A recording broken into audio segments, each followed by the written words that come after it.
175 mil seguidores. Esse é o pequeno número de pessoas que acompanham o nosso convidado de hoje.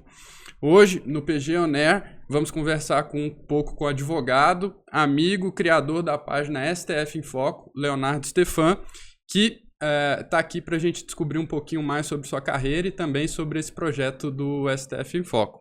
Meu nome é Rodrigo Fialho Borges, eu sou sócio do PG Law e você está no PG On Air, hoje em colaboração com a STF em Foco.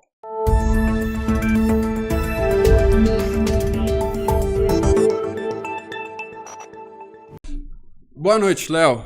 É um prazer te ter aqui conosco. É prazer para mim, pessoalmente, ter um amigo aqui de longa data e também um prazer para o escritório de ter o criador do STF em Foco aqui com a gente. Muito obrigado, Léo.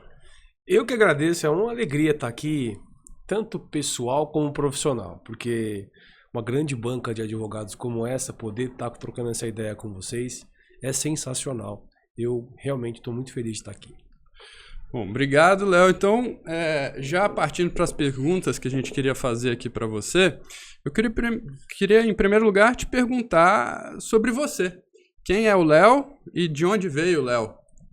Eu entendo que essa pergunta é para quem está nos escutando e nos vendo, porque você sabe muito bem, né? Eu venho do interior de São Paulo, você conhece toda a minha família, e eu vim do interior estudar Direito em São Paulo, e aqui acabei ficando como grande parte dos advogados, dos bons advogados do Brasil, não que aqui estejam os únicos bons advogados, mas fiquei na terra aqui que é muito profícua em relação à advocacia. E o que te motiva a seguir, ou te motivou a seguir essa carreira de advogado? O que me instigou a seguir inicialmente foi o meu avô, que era juiz de direito, e me lembro de uma conversa que tive com ele, que minha família é toda de médico. E eu perguntei a ele se eu deveria fazer medicina ou direito, porque eu estava nessa dúvida. Uma dúvida de estudante de ensino médio, que pouco sabe sobre a vida, enfim. E ele disse, olha, vai para o direito, porque é um campo muito aberto, tem muitas áreas, tem muitas possibilidades, né? Não só o concurso público, como ele havia feito, mas a carreira de advogado também é muito nobre, e elogiou super a carreira de advogado. E é isso, a advocacia foi uma escolha póstuma, né, depois da faculdade, mas para começar no direito foi uma instigação do meu avô aí há muito tempo. Você falou que então essa decisão pela advocacia foi depois da sua formatura, mas eu sei, por exemplo, que você estagiou durante a faculdade em escritórios. Queria entender um pouco isso, como que foi talvez o início da trajetória como advogado e também um pouco dessa experiência durante a faculdade, conhecendo os escritórios. Como foi? Bom, eu tenho muitos exemplos, né, de self-made men, né, na minha família. Meu avô veio do Líbano, não esse avô que eu mencionei, o outro avô por parte de pai. Meu pai também eu considero um self-made man. Esse meu outro avô que eu mencionei, que era juiz de direito também, que veio da roça e virou juiz do direito, né? Eu considero essas pessoas self-made men. Então eu tinha esse exemplo de vida. Quando cheguei na faculdade, a primeira coisa que eu fiz, bati a porta de um conhecido do meu avô, pedindo emprego, pedindo um estágio na primeira semana de faculdade, você deve se lembrar disso, né? Logo no início da faculdade já comecei a estagiar, que hoje, na época eu não tinha noção, mas hoje eu sei que é uma grande banca de advogados, que é do professor Cândido Rangel Dinamarco, e eu tive muita honra, disse isso a ele há pouco tempo, de ter estagiado lá, que eu aprendi muito, assim, muito mesmo. Muita gente diz que não vale a pena estagiar no início da faculdade. Eu penso o contrário. Eu acho que estagiar com os melhores é essencial. E depois eu acabei saindo do escritório, fui conhecer a parte pública, né? Estagiei no Tribunal de Justiça, depois estagiei no TRF, e aí, quando eu encerrei a faculdade, eu decidi que queria ser advogado e abri meu próprio escritório de advocacia, inspirado em você, porque eu havia sido sua testemunha no seu primeiro escritório de advocacia e abri um escritório de advocacia com a minha atual esposa, né? Na época ela era minha namorada, e foi um aprendizado imenso, imenso mesmo. Muito legal, foi um prazer ter testemunhado também essa trajetória sua. Mas você mencionou já nessa fala que você também passou pela carreira pública, né? E uma experiência que eu sei que você teve depois da faculdade foi ter trabalhado no Ministério Público. Eu queria saber como é que foi essa experiência e uma comparação entre as duas experiências, né? A experiência como advogado e a experiência no setor público. Qual a diferença entre essas duas coisas? Pergunta legal. O Ministério Público, eu digo que foi uma meteora na minha vida. Né? Veja que eu sou muito influenciado pelas pessoas que gostam de mim. Né? Você me influenciou a abrir uma história de advocacia e a minha esposa, minha então sócia, me instigou a prestar concurso público. Ela falou que era a melhor carreira e tal. Eu tinha essa verve do meu avô, né? E, assim, meus familiares todos, como eu fiz a mesma faculdade do meu avô, queriam que eu fizesse, que eu fosse juiz de direito e tal. A minha esposa me apresentou um concurso lá do Ministério Público que ela havia prestado no 5º ano, não havia passado, o 5º ou 4º ano, e me incentivou a prestar esse concurso público, que é de analista do Ministério Público, uma baita carreira, tá? E quando eu entrei, fiquei na dúvida se fechava o escritório, ou virava analista do Ministério Público, e resolvi tentar seguir a carreira, né, de analista do Ministério Público naquele momento. E eu brinco que eu entrei com 26 anos no Ministério Público, saí com 29 anos, entrei um menino e saí um homem, né? Porque ali eu entendi o que era essa questão do serviço público no Brasil, o que era o Ministério Público, o que era a relação com o magistrado, o que é o outro lado do balcão, né? Isso é muito importante. Até nas contratações de advogados, sugiro sempre alguém que teve esse viés, né? Se possível, contratar alguém que um dia experimentou o outro lado do balcão é muito importante, porque o advogado, ele tem que saber, eu brinco, teoria dos jogos. Ele tem que saber jogar o jogo. Não adianta chegar lá e só falar por altos. E não estou dizendo nada de ilícito, não. Estou dizendo que tem que chegar no Ministério Público, não adianta querer falar com o promotor, às vezes. Às vezes vai ter que falar com o analista, que é o cara que vai fazer a peça. Pro promotor levar pro promotor. E só quem teve lá dentro sabe. Às vezes não adianta falar com o juiz. Às vezes é melhor falar com o escrevente, que é quem vai redigir a sentença para o juiz corrigir. Então, são esses meandros que você vai pegando quando você está no outro lado do balcão. E aí, quando você volta para o lado da advocacia, você tem um diferencial em relação a outros advogados, que é entender o público, entender o que o cara quer ouvir, entender que ele precisa ser especialista de todas as áreas, mas ele não é especialista de todas as áreas. Ele não conhece todas as áreas que ele atua. E é impossível alguém conhecer todas as áreas que atua assim. São raríssimas as exceções. Então você tem que levar mastigado, você tem que, com muito cuidado, sugerir um argumento para que ele adote o seu argumento, sem ele estar percebendo que foi você que colocou esse argumento para ele adotar na sua sentença ou na sua manifestação no Ministério Público. Então, eu vejo como uma experiência importantíssima, mas que é muito difícil, porque a carreira não é bem desenvolvida, é um final de carreira, você, no fim, acaba escolhendo assistir alguém, o que não é nenhum problema, mas você nunca vai ser o protagonista, você nunca vai assinar a sua peça, você nunca vai, como analista do Ministério Público, eles dizem que é um concurso trampolim para membro do Ministério Público, né, o promotor de justiça, ou para outras áreas do direito, como defensoria ou até magistratura. Então, é muito difícil lidar com isso, porque você é tudo, né? Porque tudo passa pela sua mão, tecnicamente falando, mas você não é nada. Você não assina a peça, você quando você vai preencher a ficha lá do médico, você não é um advogado, sim. Ao mesmo tempo você não é um promotor, nem um juiz, você é um analista que ninguém sabe o que faz, o que não é um cargo reconhecido, embora seja um cargo muito importante mesmo. Quem conhece promotor de justiça sabe, a sanidade do promotor de justiça tem a ver com se ele está com um analista bom ou não. Por quê? Porque é o cara que carrega o piano, né? Então é uma carreira deveria ser mais valorizada, e não é. Não à toa a gente tem, infelizmente, problemas sérios de suicídio, de depressão, nessa carreira específica. Então, pelo que eu entendi, como você está advogando hoje, a sua experiência no Ministério Público foi importante para a advocacia que você exerce hoje. Sem dúvida alguma. Sem dúvida alguma. Até porque, quando você está nesse meio público, evidentemente que você... eu não estava lá só sendo analista, eu estava prestando concurso público. Cheguei até algumas fases finais e decidi desistir dessa carreira porque eu vi que não era um sonho meu. Era um sonho de outra pessoa que eu estava tentando realizar. Que eram meus familiares, meu avô e tudo mais. E com muita tranquilidade digo isso. A melhor decisão da minha vida foi largar o meio público. Porém, esses 3 anos, quando eu digo que eu entrei um menino e saí um homem, não só pela experiência profissional, mas porque eu fiquei 3 anos estudando de todas as matérias. Então, isso foi essencial até para criar minha rede social hoje do STF em Foco, que é ter uma noção básica de todas as matérias do direito. Né? Isso me ajudou muito, muito naquele momento e me ajuda muito na advocacia e também no STF em Foco.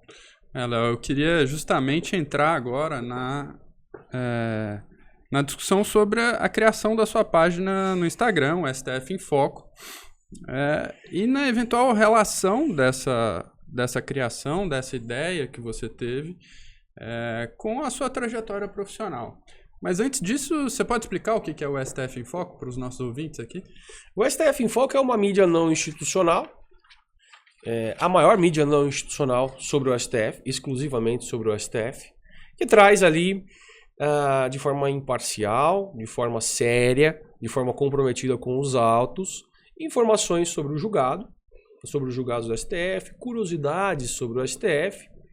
E hoje a gente tem o boletim do STF em Foco, que é um compilado de todas as matérias do STF, que eu explico os principais julgados, com um índice sumarizado, que você clica lá no índice, vai para a sub-área daquela matéria, enfim, são mais de 12 matérias que a gente explica lá os principais julgados. Então hoje é basicamente a forma de as pessoas se atualizarem e também saberem algumas curiosidades de forma imparcial. Eu digo de forma imparcial porque, infelizmente, a nossa mídia ela acabou se rachando ao meio, né?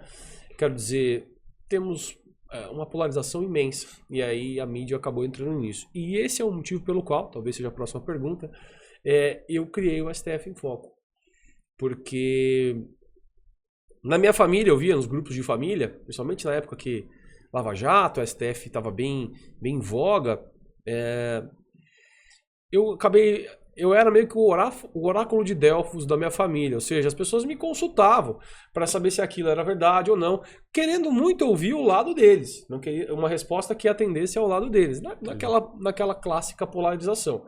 E eu acabava sendo mais imparcial. Ora, falava, não, aqui se equivocou, tal pessoa que falou isso e tal, porque na verdade os autos dizem isso. E comecei a ver que aquilo era uma necessidade não só... Estava nas conversas de bar, estava nas conversas de família, estava nas conversas do dia a dia. Eu fui no Instagram e falei, mas não tem ninguém que fala sobre isso, né? Tinham perfis, tinham sites, até hoje, renomados do direito, que falam sobre tudo. Sobre o STF, sobre o STJ, sobre o TST, sobre uma vara de família, casos de família que acontecem no judiciário, sobre o judiciário como um todo. Né? A gente não precisa nomear aqui, mas todo mundo conhece sites, perfis nesse sentido. E eu vi que não tinha nenhum da STF. Nenhum. Aí eu falei, eu já tinha essa bagagem, né, de ter um conhecimento básico assim de cada matéria, e eu gosto muito de estudar o STF, né? Pouca gente sabe disso, mas a minha iniciação científica desde a época da faculdade era sobre o STF, sobre súmula vinculante. E curiosamente, na minha banca de TCC, o ministro Alexandre de Moraes participou. Pouca gente sabe disso, mas eu já disse isso a ele também. E o curioso é que nesse momento eu falei, eu preciso criar uma mídia em que eu consiga trazer curiosidades, números, informações sobre o julgado de forma imparcial. Compromisso com os autos. As pessoas estão polarizadas. Eu não me comprometo a me polarizar, mas comprometo a levar a informação e cada um vai tirar a conclusão que quer. O fulano é mais à direita, ele vai tirar a conclusão mais à direita que ele quiser. fulano é mais da esquerda, ele vai tirar a conclusão, fulano é mais imparcial, ele vai pegar aquela conclusão que ele quiser. Então, eu brinco que eu não influencio a opinião da pessoa. Eu sou um influencer que traz a informação para a pessoa se auto-influenciar com outras mídias, com outras pessoas, Legal. enfim. Muito bom. Mas aí eu acho que uma dúvida minha por te conhecer. Você explicou que a criação do STF em Foco teve essa origem dos debates da sua família e tudo mais, mas eu pensava que talvez tivesse também um fundamento, uma base nos seus estudos para concurso público. Você comentou já aqui que você, durante algum tempo, estudou isso. Não sei, tem alguma relação também ou não? Sem dúvida. O período que eu estudei para concurso foi o período que me fez ter contato com várias matérias do direito. Então, hoje eu atuo com direito civil, basicamente. Direito civil, empresarial. Eu não vejo direito criminal. Eu não vejo muito trabalhista. O trabalhista até um pouco, mas eu não vejo muito criminal. Não vejo muito direito público. Porém, eu tive contato com essas áreas quando eu estudei para concurso. Então, quando tem essas matérias no STF, sem dúvida me ajudou. Por quê? Eu aprendi a ter uma noção geral, o básico dessas matérias. Porque o direito é isso. Se você pega o núcleo daquela matéria, você compreende muita coisa. Aí você vai se especificando. E os votos, eles são muito bem elaborados, por pessoas muito boas. Os ministros têm assessores incríveis.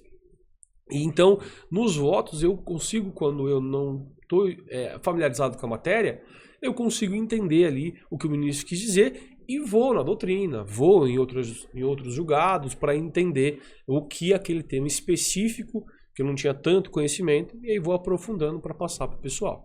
E como é que você faz para equilibrar aí a vida de advogado com a vida de dono do STF em Foco? Muita gente me pergunta isso, porque se você perguntar para a minha esposa, ela vai te dar uma resposta curta e grossa. Ela diz que eu tenho minha filhinha, né? E eu tenho um segundo filho, que é o STF em Foco. Temos vários problemas em relação a isso no dia a dia. Mas, brincadeiras à parte, é muito difícil. É muito difícil. Embora tenha a ver, como eu disse, tem matérias que não tem nada a ver com o que eu faço no dia a dia, né? E tem matérias que eu preciso estudar. Mas eu dei uma sorte, porque você me conhece bem também, talvez se lembre disso, eu sou uma pessoa que dorme pouco. Sim. Isso é muito ruim, porque o seu humor muda, você fica mais cansado, você dorme mais cedo, você aproveita alguns momentos da vida menos. Porém, me dá a possibilidade de acordar cedo, ler os livros, ler os acórdãos, acompanhar as sessões. Quem me segue nas redes sociais, no perfil oficial, no perfil pessoal Léo Stefan, vai ver que eu tô lá 4h30 da manhã, 5 da manhã, pedalando e assistindo as sessões do STF.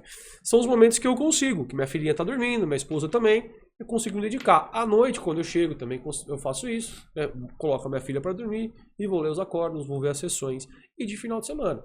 Assim, é muito intenso. É muito, muito, muito intenso. Conciliar a vida pessoal, equilibrar os pratinhos da vida pessoal com o STF em Foco e a advocacia, só é possível com uma coisa, um propósito. E eu tenho esse propósito, né? E aqui sem nenhuma demagogia, que é ser advogado, que é o que eu escolhi ser, e ao mesmo tempo levar o conhecimento para as pessoas. Você, acima de tudo, fazer o que eu faço, você tem que gostar de levar o conhecimento para as pessoas. Levar o conhecimento de uma forma leve. Porque o Instagram não te permite uma forma densa, uma forma muito acadêmica. Uma forma leve, que faça a pessoa se atualizar, que faça a pessoa se sentir, fazer parte, né, daquele dia a dia do STF. Essa é a minha ideia. E também as pessoas conhecerem. Eu comecei a perceber que as pessoas não conhecem, não sabem o que faz o STF, o que é o STF.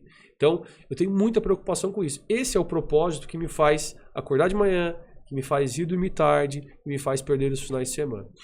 Minha próxima pergunta era sobre isso. Você acha que tem uma lacuna de informações muito relevantes sobre o que acontece no STF, sobre o que é o STF? Porque muita gente falou nos últimos tempos, quando o STF passou a ficar mais em evidência na mídia, que todo mundo sabia o que é STF, todo mundo sabia quem eram os ministros, muito mais do que a seleção brasileira, eventualmente. Isso é verdade? Eu sei que você está fazendo um projeto nesse sentido, de verificar se isso é verdade ou não. Eu queria te ouvir sobre isso. É muito legal essa pergunta, porque a parte do @STF em Foco, quando eu comecei, há pouco tempo atrás, alguns meses atrás, eu comecei a perceber que as pessoas, nos comentários lá no STF em Foco, não estavam muito se importando, às vezes, com a informação. E eu me peguei pensando, será que essas pessoas sabem o que é o STF? Será que essas pessoas, independentemente da posição política, independentemente da classe social, independentemente das suas idiosincrasias, será que as pessoas sabem o que é o STF? Eu falei, eu vou para as ruas. Uma decisão difícil. Eu te explico por que é difícil. Porque existe um preconceito na advocacia de quem faz isso. Existe um preconceito do advogado que veste esse terno, põe o óculos, tem essa cara de sério. E muitas vezes, quando vai ouvir o povo nas ruas, me parece, isso aí é o cara quer ser político, o cara quer ser influencer, o cara quer engajamento. E, no fundo, esse meu projeto é um pouco desafiador no sentido de vamos sair dos bancos. Eu tenho a academia, eu tenho os bancos, eu tenho os autos lá no STF em Foco, mas eu desenvolvi no @LeoStefan um projeto que é eu vou com esse terno, eu vou com esse óculos, eu vou com essa vestimenta até advogado, mas as minhas perguntas não vão ser de advogado. As minhas perguntas não vão ser desconcertantes também. Vou respeitar aquela pessoa, e eu tenho muita cautela com isso, em respeitar quem eu estou ouvindo. Independentemente, eu já ouvi doutor em ciência política, eu já ouvi porteiro, já ouvi, enfim, pessoa de Umbanda, visitei a Marcha para Exu, Marcha da Maconha, ativistas de esquerda, ativistas de direita, né? Só olhar lá no @LeoStefan que vocês vão ver. E sempre respeitando a opinião dessa pessoa, eu tenho muito cuidado em sair da academia, sair dos bancos, sair dos tribunais para desenvolver um projeto que é ouvir o povo, não culpando o povo, porque os culpados também são aqueles que estão com o poder na mão. E digo isso com muita tranquilidade, porque o ministro Barroso, que é presidente da STF hoje, tem muito cuidado com isso e muita preocupação com isso. Ele fez um gabinete para desenvolver, para o STF se aproximar mais do povo. Então esse meu projeto, quando eu olhei esse gabinete do ministro Barroso, eu falei, essa ideia é genial, que é isso que falta na nossa sociedade. Só que é muito difícil, porque às vezes o povo não tem a cultura de se interessar de fato. Ele quer saber lá o básico do que aquela mídia que ele gosta, do algoritmo, do que o algoritmo sugere para ele, essa que é a grande realidade, que é o que ele consome. Ele quer saber se o STF está de acordo, está consonante esse entendimento ou dissonante. Basicamente isso. E criticar ou elogiar. Então, eu tento quebrar essa linha. Esquece polarização, esquece academia, esquece os bancos da advocacia e dos tribunais. Eu quero ouvir o povo. Muito legal mesmo. E eu me divirto vendo esses vídeos do seu projeto novo aí, pessoal. Queria te perguntar sobre desafios. Quais os maiores desafios de manter o STF em Foco? São muitos. Conciliar com a vida pessoal é a principal. Eu estou 100% na internet, porque eu não tenho... Muita gente acha, porque se forem ao perfil da STF em Foco, vão ver, a Rosa Weber me convidou para levar seguidores lá, o ministro Barroso me convidou para levar seguidores lá. Eu vou ser sincero, eu tenho acesso à diretoria de comunicação da STF como qualquer outra mídia tem, né? E eles me tratam como mídia. Então, eu não tenho nenhum privilégio com relação a isso. Então, eu preciso ficar 100% no celular para ver as notícias do STF, para ver os julgamentos, para ver o retorno, para ouvir os haters, para ouvir os seguidores que gostam de mim, para ouvir o meu engajamento também. Então é 100% na internet. E internet é muito perigosa. Internet é um vício e internet pode levar até distúrbios, né, neurológicos. Então é muito difícil esse aspecto, conciliar a vida pessoal com isso que eu chamo de vício. Mas acaba sendo o meu trabalho. O meu trabalho fora do trabalho.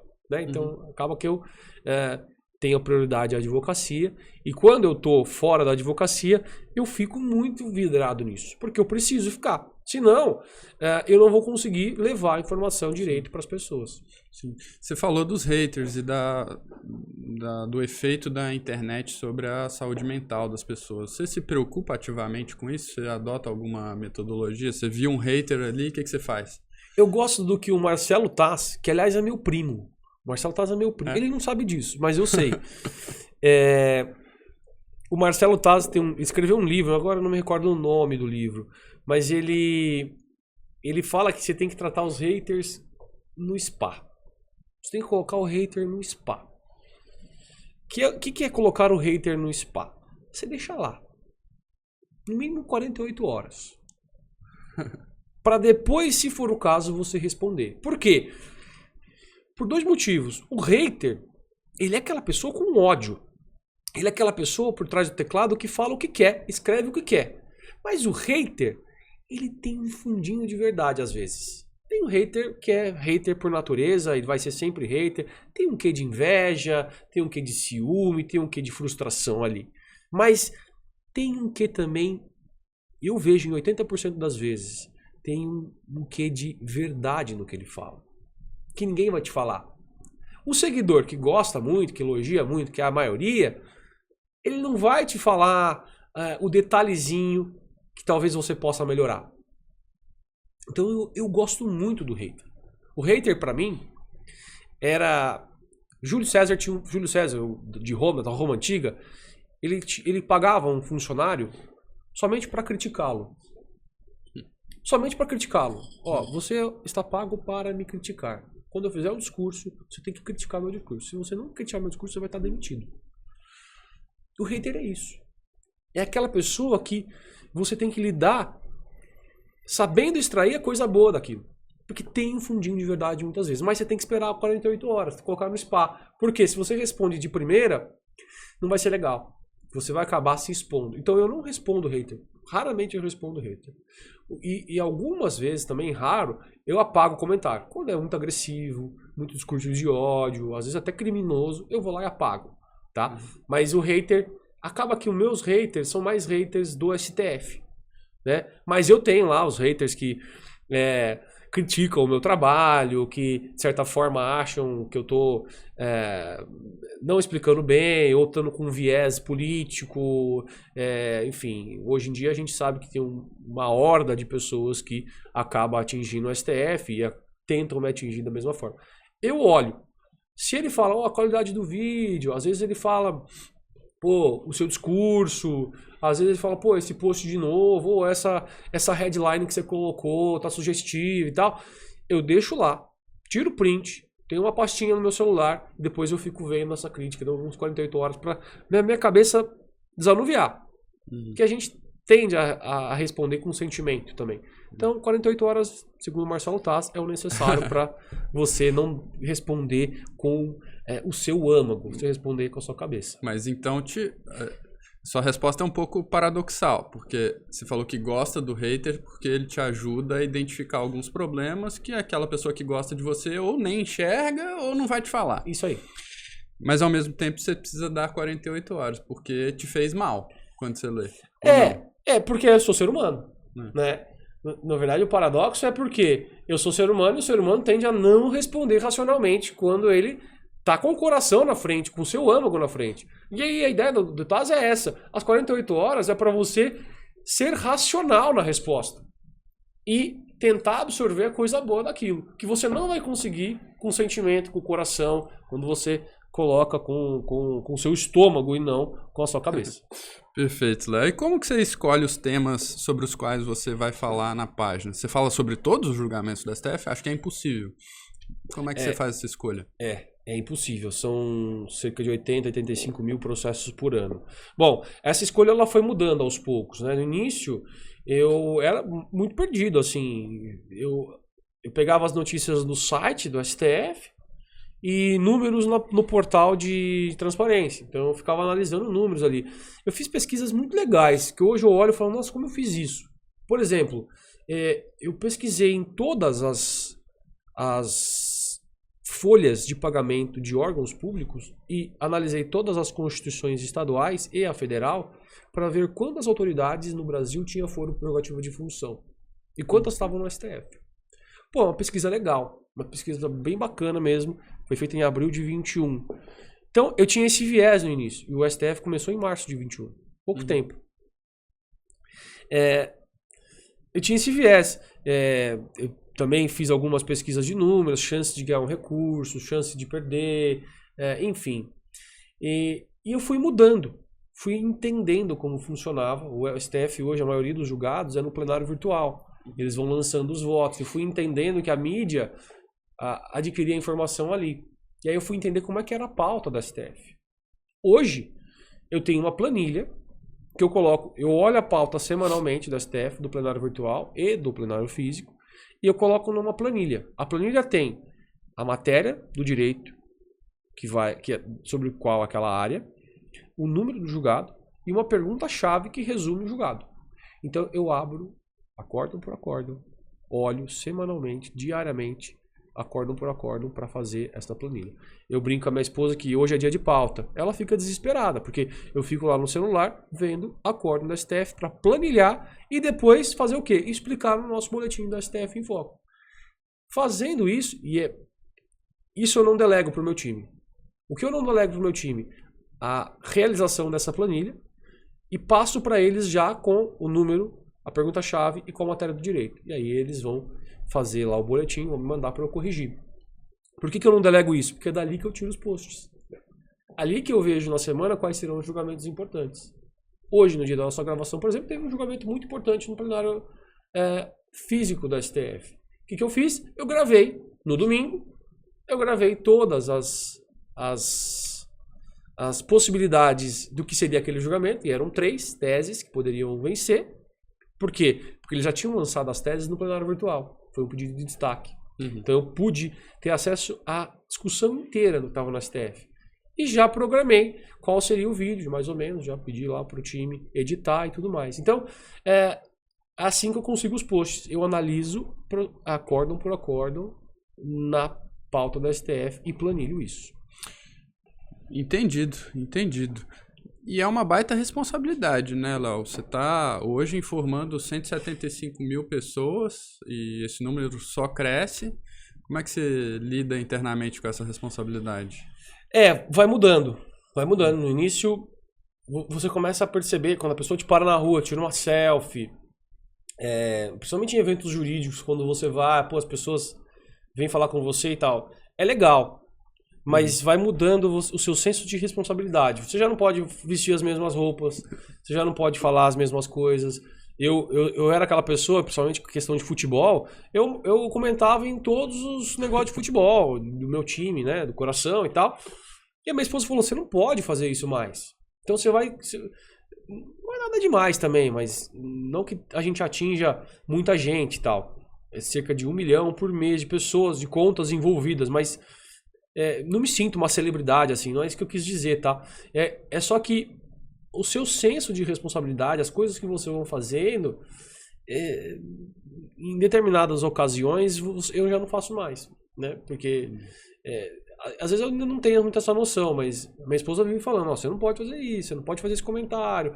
Eu falei, mas é de futebol. Não, você não pode, você tem que estar... Então, acontece um pouco isso. Mas ainda não é tanto assim, né?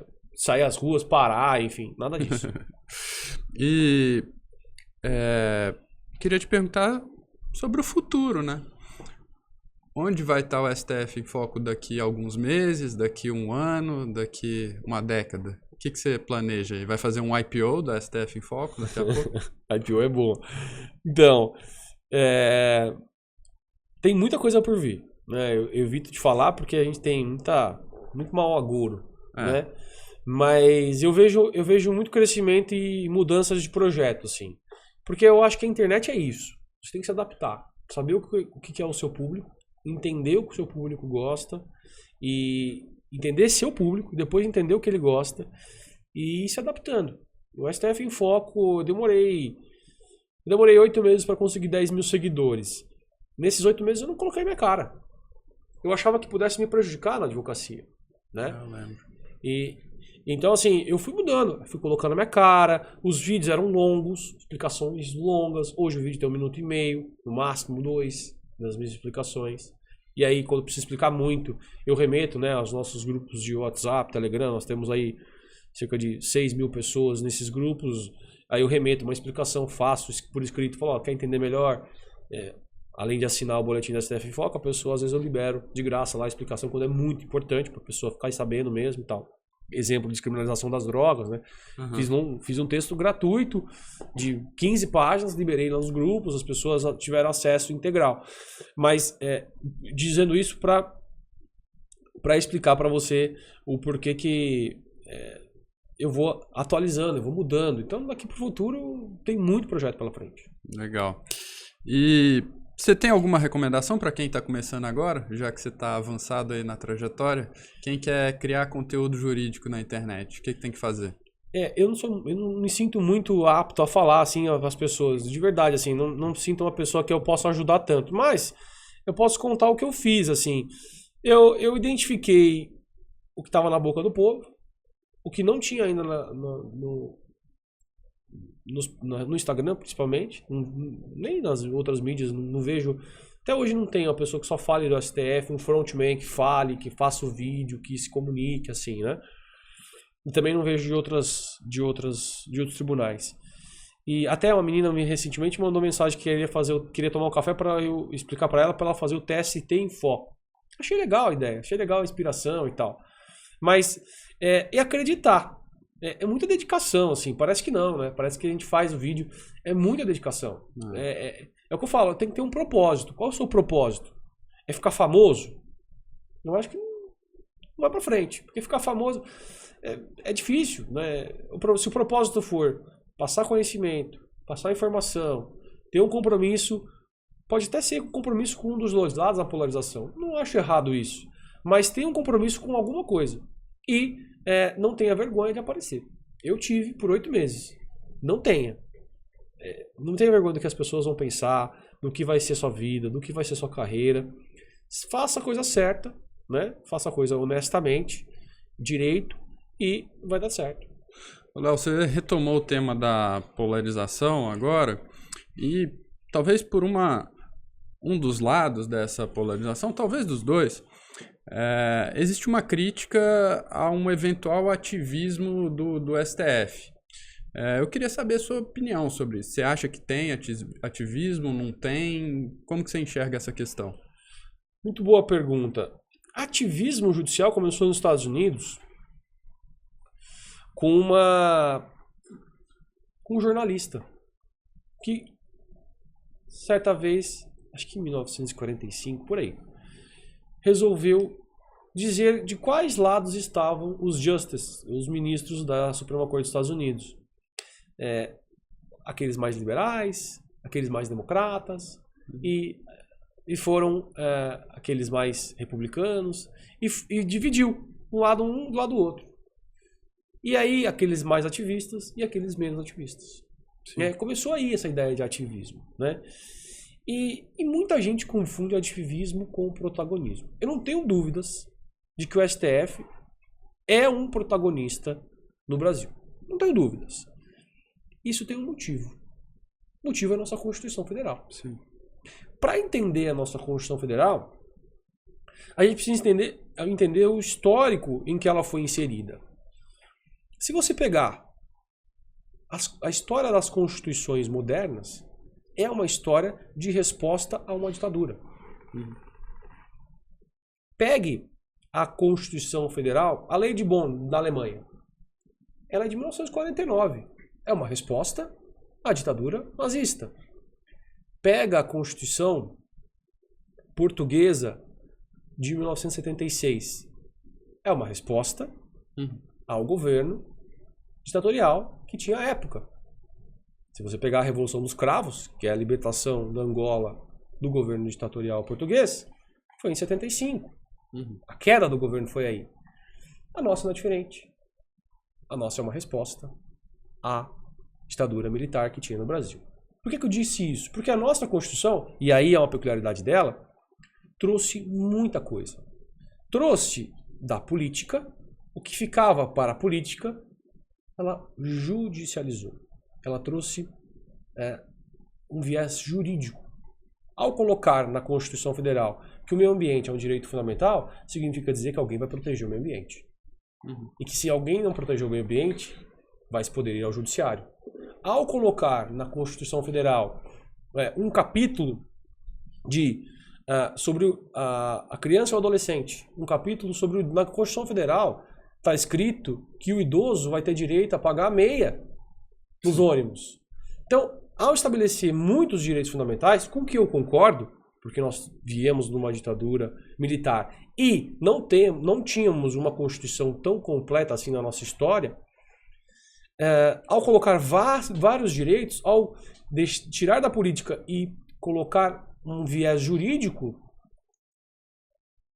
a Constituição escolheu um guardião, que é o STF. Um guardião de muita coisa. Sim. E além disso, colocou muitos legitimados que podem provocar diretamente o STF quando esses muitos direitos fundamentais fossem violados. Então, no Brasil, quando no mundo somente o presidente da República e o PGR podem acionar diretamente a Suprema Corte, no Brasil uma associação de âmbito nacional pode provocar o STF.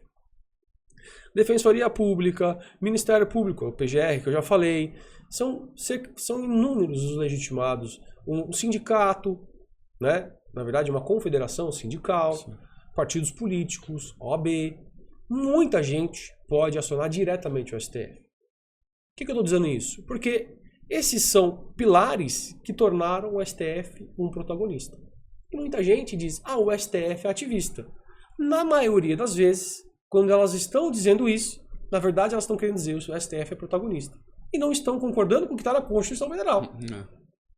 Porque, na verdade, o STF, muitas vezes, não digo que é todas, não digo que ele também não é ativista, mas muitas vezes em que dizem que ele é ativista, na verdade ele está exercendo um protagonismo que a Constituição Federal o deu. Agora, existem decisões ativistas do STF? Sem dúvida existe. E esse é um outro viés da nossa Constituição. Ela deu muitos poderes para o Judiciário, deu muitos poderes para o Executivo. Se você pegar os poderes do Executivo no artigo 84 da Constituição Federal, são imensos. Pega lá os poderes, né, do Congresso Nacional no artigo 49 da Constituição Federal. São imensos. O poder do Senado, imenso. O poder da Câmara, imenso. O Senado julga o ministro do STF. Então, o que eu quero dizer com isso? Os poderes foram harmonicamente distribuídos na Constituição Federal. Agora, eles não são harmonicamente exercidos muitas vezes. Quer um exemplo? A equiparação do divórcio, né, de homossexuais no Brasil o divórcio, né, de heterossexuais. Na nossa Constituição Federal está expresso. Né? O casal, formado pelo homem e a mulher, constitui a família. A ideia de família homossexual veio por meio de uma decisão do STF. Decisão ativista? Sim. Decisão equivocada? Não.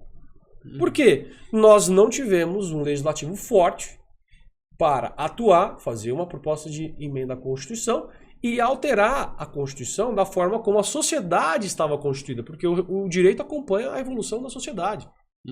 Nunca o contrário. E o direito não estava evoluindo conforme a sociedade estava evoluindo. Não há como defender o contrário. Então precisou de uma decisão, não tenho dúvida, ativista. Porque ativismo judicial não é senão uma coisa. O judiciário atuando no lugar de outro poder. Nesse caso, o judiciário atuou no lugar do legislativo. Porque o legislativo se quedou inerte por muito tempo. Eu estou dizendo aí mais de 20 anos. Uma Constituição que não previa algo que era básico na nossa sociedade. Então, é um exemplo de decisão ativista. Mas muita gente confunde a decisão ativista com o protagonismo. Exemplo do protagonismo que eu acho que não é ativista. Na época da Covid, o STF, ao determinar que todo mundo deveria usar máscara... Não, mentira. Ao determinar que as competências se dividiam entre União, Estados e município, cada um deveria proteger em conjunto a saúde pública, nada mais disse do que reforçar o que está na Constituição Federal. Isso não é ativismo. Ele não legislou ali, como disseram que ele legislou. A Constituição fala, a saúde é um dever da União, dos estados e dos municípios igualmente. O STF reproduziu isso na decisão, no julgado que teve na DPF, dizendo não cabe somente à União estabelecer as políticas de saúde. Os estados e os municípios também vão decidir, porque isso está na Constituição Federal. E todo mundo chamou isso de ativismo, e não é. Muito bom, Léo. Bom, achei interessantíssima a nossa conversa aqui. Queria te agradecer de novo por esses vários insights e compartilhamento de conhecimento sobre o STF, sobre o direito, sobre as redes sociais. Obrigado mesmo pela sua presença aqui, Léo. Espero te ter mais vezes aqui. Eu agradeço e eu espero voltar aqui, porque para mim é uma honra.